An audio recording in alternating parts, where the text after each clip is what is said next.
Everyone, welcome to our channel science by Diksha ma'am. So आज से हम स्टार्ट करने जा रहे हैं 12th की कंप्लीट फिज़िक्स। ओके, सो आज करेंगे हम 12th क्लास का first chapter unit number 1 that name is electrostatic force. So देखिए, स्टार्ट करते हैं इलेक्ट्रोस्टैटिक फोर्स से। सो आपने 8th 9th में पढ़ा होगा कि इलेक्ट्रोस्टैटिक फोर्स क्या होता है।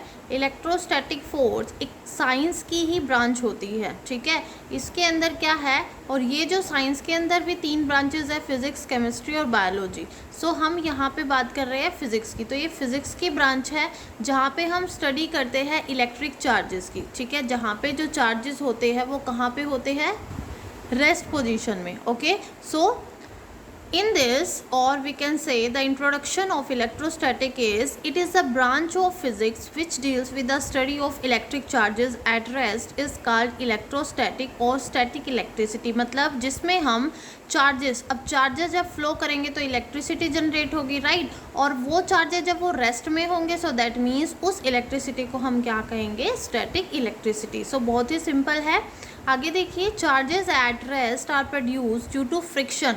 अब जो भी चार्जेस रेस्ट में रहेंगे वो किसके थ्रू प्रोड्यूस होते हैं, फ्रिक्शन के थ्रू प्रोड्यूस होते हैं between two insulating body. But वो जो फ्रिक्शन क्रिएट होता है वो किन बॉडीज़ के बीच में क्रिएट होता है, इंसुलेटिंग बॉडीज़ के बीच में, ठीक है। अब देखिए, जो चार्जेस होते हैं वो रेस्ट में होते हैं। अब फ्रिक्शन क्या होता है, जब दो बॉडीज़ यानी कि दो बॉडीज़ के बीच में क्या लगता है, एक फोर्स लगता है, ठीक है। यानी कि जैसे मान लीजिए रोड है, रोड पे व्हीकल्स वगैरह क्या होते हैं, मूव करते हैं, तो रोड जो होता है वो उनके टायर्स पे, उनके व्हील्स पे फोर्स अप्लाई करता है, और उसी तरीके से जो टायर्स होते हैं वो उस रोड पे फ्रिक्शन क्रिएट करते हैं, ठीक है, ताकि जो बॉडी है, इट मीन्स जो व्हीकल है वो फॉरवर्ड डायरेक्शन में मूव कर सके।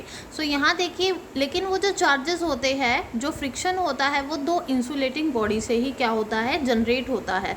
सो that's why it is also known as frictional electricity. अगर हमसे पूछ लिया जाए कि इलेक्ट्रोस्टैटिक फोर्स को और क्या बोलते हैं, सो that's why this is called the frictional electricity. Okay, so the charges on the insulating bodies can not move on their own, है ना। हमें पता है जो भी इंसुलेटिंग बॉडी के ऊपर चार्ज है वो अपने आप से तो मूव नहीं करता, ठीक है, क्योंकि इंसुलेटिंग बॉडी में मान लीजिए कोई भी ये है, ठीक है, ये अब इस टाइम पे क्या है, ये इंसुलेटिंग है। अब ये अगर चार्ज जनरेट करती है तो दैट मीन्स है यहाँ से मूव करने तो स्टार्ट नहीं करेगी, ठीक है।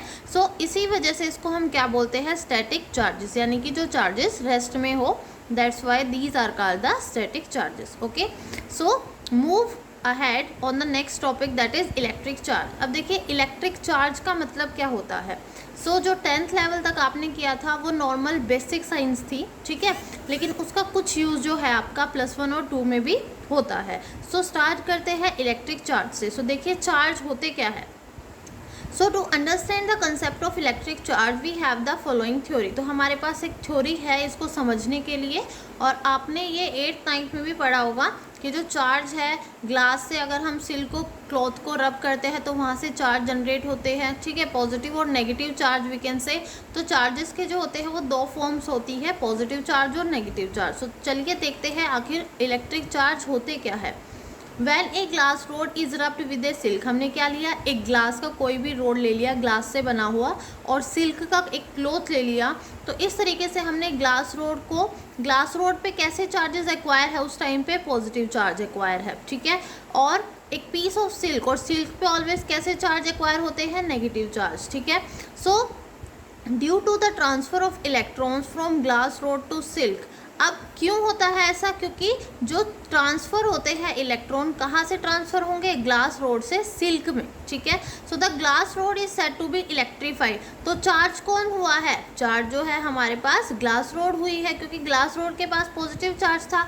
सिल्क का जैसे ही हमने सिल्क के क्लॉथ के साथ उसको रब किया तो वहाँ पे चार्ज ट्रांसफ़र हो गई ग्लास रोड पे, ठीक है, और क्या चले गए, चार्ज चले गए, ठीक है। सो वो क्या हो गई, चार्ज हो गई, ग्लास रोड जो है वो चार्ज हो गई। इसी तरीके से एक और एग्जांपल देखिए, similarly when an ebonite rod is rubbed with fur. एक एबोनाइट की रोड है, एबोनाइट से बनी हुई हमने रोड ली और उसको फर होता है ना, जो फर का जो क्लॉथ होता है, उससे हमने उसको रब किया। तो एबोनाइट क्लॉथ पे कैसा चार्ज आ गया, नेगेटिव चार्ज आ गया, और फर पे कैसा चार्ज आ जाएगा, पॉजिटिव चार्ज, ठीक है।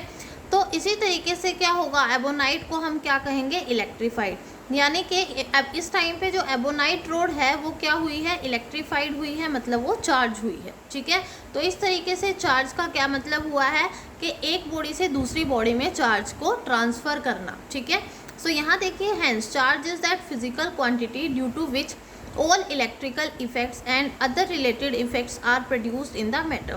so charge एक ऐसे physical quantity है जिसके कारण all electric effect, जितने भी electrical effect है, यानी कि जितने भी इलेक्ट्रिसिटी से होने वाले इफ़ेक्ट है, और अदर रिलेटेड इफ़ेक्ट, और जितने भी उससे अलग रिलेटेड इफ़ेक्ट है ना, जो भी इलेक्ट्रिसिटी से है और कोई भी अलग इफ़ेक्ट हमें देखने को मिलते हैं, तो they are produced in the matter. ठीक है, so all as the masses are responsible for the gravitational forces. So जितने भी मासेस है वो सब के सब, यानी कि जो भी बॉडी का मास होगा वो सब के सब किसके लिए रिस्पॉन्सिबल करते हैं, फॉर द ग्रेविटेशनल फोर्स। ठीक है, इट मीन्स कि जो ग्रेविटेशनल फोर्स है वो किस पे डिपेंड करता है, मास पे। हमने 9th या 10th क्लास में हमने ग्रेविटेशनल फोर्स के बारे में पढ़ा था, और क्या पढ़ा था हमने वहाँ पे, तो जो F होता है, F is directly proportional to G m1m2 upon में r²। ठीक है, तो यहाँ पे G क्या था, ग्रेविटेशनल कांस्टेंट, मास m1 m2। तो यहाँ पे जो ग्रेविटेशनल फोर्स था वो किस पे डिपेंड कर रहा था, मासेस पे डिपेंड कर रहा था। तो दैट मीन्स ये रिस्पॉन्सिबल होता है ग्रेविटेशनल फोर्स के लिए। Charges are responsible for the electrical force. जिस तरीके से मास ग्रेविटेशनल फोर्स पे डिपेंड करता है, उसी तरीके से जो हमारे पास इलेक्ट्रिकल फोर्स होता है वो किसके लिए रिस्पॉन्सिबल होता है, चार्ज के लिए। यानी कि जब चार्ज प्रोड्यूस होंगे तो दैट मीन्स वहाँ पे इलेक्ट्रिकल फोर्स जनरेट होगा। So hence the material object which are able to exert electrical force. इस तरीके के जो मटेरियल ऑब्जेक्ट होती है जो कि इलेक्ट्रिकल फोर्स को एक्सर्ट करती है, यानी कि इलेक्ट्रिकल फोर्स को जनरेट करती है, उनके अंदर कैपेबिलिटी होती है ड्यू टू समथिंग, या वो किसी भी कारण से हो। ठीक है, तो उसको हम क्या कहते हैं, चार्ज कहते हैं। इट मीन्स बहुत ही सिंपल है, any material which are able to exert electrical forces, जो कि इलेक्ट्रिकल फोर्सेज को जनरेट करे, इस तरह के हम कह सकते हैं, इस तरह के फोर्स को हम क्या बोलते हैं, चार्ज बोलते हैं। So charge is very simple. So next topic है बेसिक कॉज ऑफ चार्जिंग। अब चार्जिंग का मेन बेसिक कारण क्या हो सकता है। सो देखिए, चार्ज आखिर प्रोड्यूस होते कहाँ से है, बेसिक रीज़न क्या है इसके पीछे, बेसिक लॉजिक क्या है, तो चलिए देखते हैं। The basic cause of charging is the actual transfer of electrons from one material to the other when one body is rubbed against another body. It means ये एक एक्चुअल ट्रांसफ़र होती है। क्या होती है, ये एक एक्चुअल ट्रांसफ़र होती है, किसकी, इलेक्ट्रॉन्स की। कहाँ से, एक मटेरियल से दूसरे मटेरियल में, when one body is rubbed with another. अब मान लीजिए मेरे पास क्या है, मेरे पास ये एक पेंसिल है, ठीक है, और मैंने मान लीजिए ये क्या है, मेरी एक फिंगर है, तो यहाँ से मैंने क्या किया, यहाँ से मैंने अभी तक इसको टच नहीं किया, ठीक है, और जैसे ही मान लो मैं अपने फिंगर को यहाँ पे रब करती हूँ, तो दैट मीन्स मेरी जो फिंगर में चार्ज था वो यहाँ पे ट्रांसफ़र होगा। ठीक है, तो यानी कि एक बॉडी से दूसरी बॉडी तक चार्ज ट्रांसफ़र होना, तो वही क्या था हमारा, वही हमारा इलेक्ट्रोस्टैटिक फोर्स था। तो यहाँ देखिए, हमने एक बॉडी से दूसरी बॉडी में चार्ज ट्रांसफ़र किया और वो एक्चुअल ट्रांसफ़र था। ठीक है, चार्ज का वो एक्चुअल ट्रांसफ़र था। So only rubbed area of non conducting body gets charge. तो क्या कहा है कि जो रब्ड एरिया है नॉन कंडक्टेड बॉडी का, यानी कि जो मैंने सिर्फ रब किया है, ये वाला पार्ट जो रब किया है सिर्फ यही कंडक्टेड होगा, बाकी जो ये वाला पार्ट रिमेनिंग है ये वाला कंडक्टेड नहीं होगा। ठीक है, so the charge is static on rubbed portion only. So जो चार्ज होगा, चार्ज कैसा होगा, स्टैटिक होगा, कहाँ से, सिर्फ जहाँ पे हमने रब किया है उस पोर्शन को। ठीक है, आगे देखिए, the insulating materials which are able to gain electron acquire negative charge. मतलब जो भी इंसुलेटिंग मटेरियल होता है, ठीक है, which are able to gain electrons, यानी कि जो इलेक्ट्रॉन्स को गेन करता है, ठीक है, इलेक्ट्रॉन्स जो होता है यानी कि उसको किसी से ले लेता है, तो उस पर नेगेटिव चार्ज होता है। ये तो हम सबको पता है कि इलेक्ट्रॉन्स गेनिंग वाली प्रॉपर्टी होती है, तो दैट मीन्स उस पर नेगेटिव चार्ज आता है, और जो लूज़ करता है इलेक्ट्रॉन को, तो वो क्या है, वो लूज़ करने वाला है। सो दैट मीन्स उस पर कैसा चार्ज होगा, पॉजिटिव चार्ज होगा। So that acquires the positive charge. So the insulating material with lower work function. तो जो इंसुलेटिंग मटेरियल है हमारे पास, with lower work function losses electron. तो लोअर वर्क फंक्शन के अकॉर्डिंग क्या करेगा, इलेक्ट्रॉन को लूज करेगा, और लूज करने के बाद कैसा बन जाएगा, पॉजिटिव चार्ज बन जाएगा, ठीक है। और ऐसा मटेरियल जो कि हायर वर्क फंक्शन के अकॉर्डिंग इलेक्ट्रॉन्स को गेन करता है, लेता है, ठीक है, so that becomes the negatively charge. Okay, so चलिए कुछ और देखते हैं चार्जेस के बारे में, more about charges. So what are the properties of charges, ठीक है। सो फर्स्ट देखिए, charges were named as positive और नेगेटिव। चार्जेस जो होते हैं वो पॉजिटिव और नेगेटिव, टू टाइप्स के चार्ज होते हैं। और ये जो डिस्कवरी थी वो किसने की थी, American scientist Benjamin Franklin. So this is a very important question, that who discovered the charge. So the scientist, American scientist named as Benjamin Franklin, and he observed two type of charges, positive and negative charge. So second one is charge is a scalar quantity. जो charge होती है वो एक scalar quantity होती है। अब scalar का मतलब क्या होता है, which possess only magnitude but not direction, ठीक है, जिसके अंदर सिर्फ मैग्नीट्यूड हो, डायरेक्शन ना हो। तो चार्जेस ही ऐसे हैं जिसमें कौन सी प्रॉपर्टी होती है, स्केलर प्रॉपर्टी होती है। ओके, सो दे डिनोटेड एज स्मॉल क्यू और कैपिटल क्यू। ओके, सो अब आपसे पूछ लिया जाए कि शॉर्ट टर्म में हम क्या लिख सकते हैं चार्ज को, Q. Okay, so the SI unit, standard of international unit क्या होती है चार्ज की, that is coulomb. So we can write as C. And CGS, अगर हम सेंटीमीटर, ग्राम और सेकंड में बात करते हैं तो चार्ज की यूनिट क्या होती है, स्टैट कूलम्ब, राइट। सो देखिए 1 कूलम्ब, अब 1 कूलम्ब कितने स्टैट कूलम्ब के इक्वल होता है, so 1 coulomb is equals to 3 × 10⁻⁹। So again we will repeat 3 × 10⁻⁹। So अब एक बात याद रखिए कि speed of light in vacuum कितनी होती है, 3 × 10⁸ मीटर पर सेकेंड। सो यहाँ पे आपको सिर्फ 9 लिखना है, राइट। सो यहाँ देखिए डायमेंशनल फॉर्मूला ऑफ चार्ज। अब डायमेंशनल फॉर्मूला क्या होता है, डायमेंशनल फॉर्मूला होता है AT। A का मतलब होता है एम्पियर, T का मतलब क्या होता है, टाइम, ठीक है।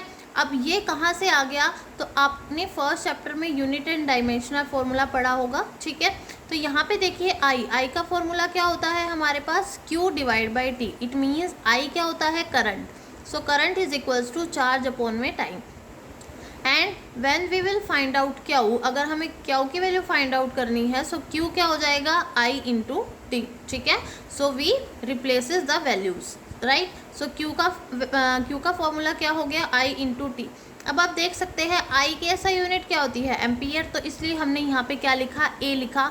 और T होता है टाइम, तो टाइम के लिए हमने T लिखा। तो डायमेंशनल फॉर्मूला समझ में आ गया होगा आपको, A × T। आगे देखिए एम्पियर, अब इसको I का जो हम मेज़र करते हैं उसकी ऐसा यूनिट क्या होती है, मतलब करंट की ऐसा यूनिट क्या होती है, एम्पियर होती है। सो Q देखिए, Q is equals to IT, अभी हमने पढ़ा, यानी कि charge is equals to current into time. So 1 coulomb is equals to 1 ampere into 1 second. So 1 coulomb कब होगा, यानी कि 1 कब होगा चार्ज, जब करंट की वैल्यू भी 1 एम्पियर हो और टाइम की वैल्यू भी कितनी हो, 1 सेकेंड, ठीक है। तब हम कह सकते हैं that is equals to be 1 coulomb. सो चलिए नेक्स्ट टॉपिक करते हैं, conductors, insulators and dielectrics. क्या मतलब है, कंडक्टर्स और इंसुलेटर का तो सबको पता होगा। कंडक्टर क्या करते हैं, कंडक्टर इलेक्ट्रिसिटी को कंडक्ट करते हैं, और इंसुलेटर क्या करते हैं, इंसुलेटर में इलेक्ट्रिसिटी कंडक्ट नहीं होती, बल्कि वे प्रोटेक्टर, एज अ प्रोटेक्टर काम आते हैं, ठीक है।